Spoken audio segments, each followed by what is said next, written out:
До 18 август е рокот за пријавување на државни возила во регистарот на ДКСК. До денес во регистарот на возила на државни органи, органи на локалната самоуправа, јавни претпријатија или други правни лица што располагаат со државен капитал во Државната комисија за спречување на корупцијата се евидентирани повеќе од 380 возила, согласно одлуката за пријавување на службените возила пред локалните избори закажани за 19 октомври. Државни органи, органи на локалната самоуправа, јавните претпријатија или други правни лица што располагаат со државен капитал имаат рок од 10 дена од распишувањето на изборите до ДКСК да ги достават податоците за возилото со кои располагаат. ДКСК регистарот го објавува на својата веб страна.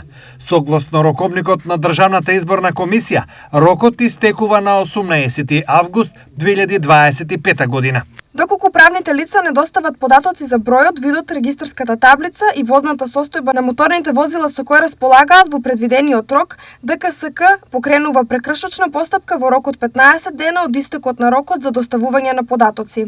Подсетуваат од ДКСК.